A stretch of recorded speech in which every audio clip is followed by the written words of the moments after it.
watching this video, I know. Because we are in a 21st century Wherein technology is way too accessible for every one of us. But have you ever wondered how do people communicate with each other in 90s? because nowadays, We are not able to communicate with other people far from us without this technology. technology. But in this video, we're going to explore How do respected elders communicate with people? far from them. Tara, samahan niyo akong tuklasin at alamin kung paano at ano ang ginagamit ng mga lolo't lola natin. Oh, good morning po. Ano pong pangalan ninyo and ilang taon na po kayo?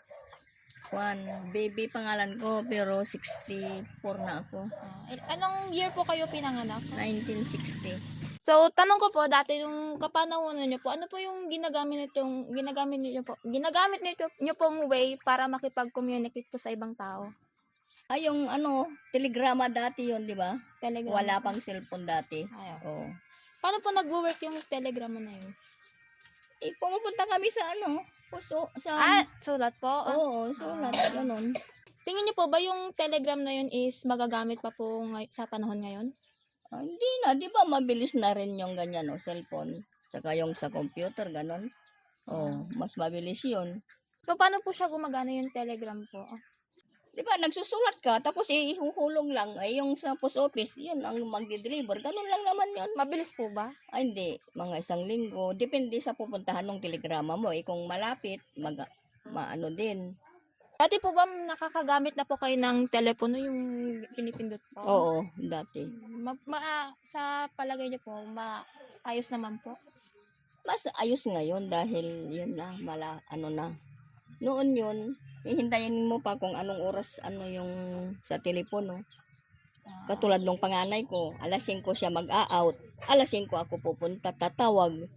Ganon, hindi katulad ng cellphone ngayon. Pag break time, yan na, direkta na, meron na. Ano pong natapos ninyong, anong pinakamataas niyo pong natapos sa school? 3rd year lang ako, hindi ako nag-graduate ng 4th year. Saan po kayo kumuha ng information? Kunwari po, may mga assignments po kayo. Ay, ganon. Depende sa sulat nila. Kung doon ko, sa maestro, ganon. Hindi. Ay, okay po. Hindi, ganon. Pwede po. Ay, pwede yun. Ulitin mo nga, hindi ko naintindihan mabuti. Saan po kayo kumukuha ng mga information pag po may mga assignments po kayo or mga school activities? Kung hindi ko alam, Opo. magtatanong ako. Sa parents ko, Doon po. siyempre, kung hindi ko alam, sa parents. Dati po ba yung library po is accessible na po ba doon? Ay, wala pa noon. Wala Wala pa yun po. Oo. Walang library. Parang sa office lang yata ba yun? Pinagkukuhanan sa principal. Ano po yung ginagamit niyo para po makakuha ng mga balita? Sa radyo. Radyo po?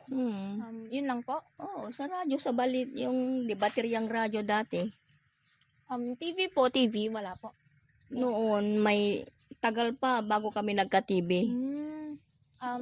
Anong taon pa yun nung nagka-TV kami? May asawa na ako noon. Kung nagka-TV kami. Oo.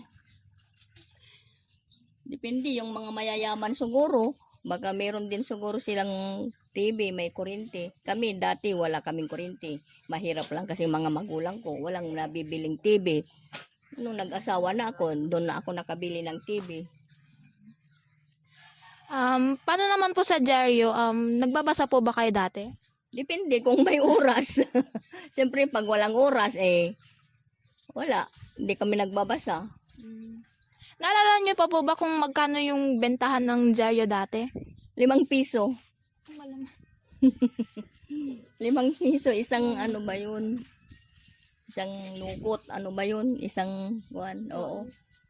Dati po kasi yung lola ko po is, may kinakwento po sa akin paano po sila kumuha ng mga pictures. Kayo po, ano po yung ginagamit ninyo para po makapagkuha kayo ng mga pictures dati? Yung dati, anong pangalan nung nagpipicture na yung shot mo, pero ilang araw ba yun bago darating yung picture mo?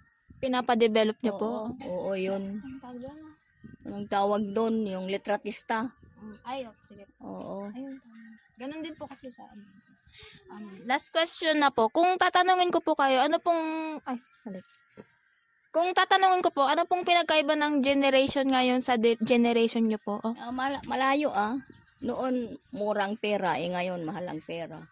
Yung 5 piso noon, bali, 1 na ngayon. Baka 500 na ngayon. How about po sa kabataan ngayon? Ano pong masasabi nyo po sa kanila? Ngayon, bata pa sila, nag-aasawa na.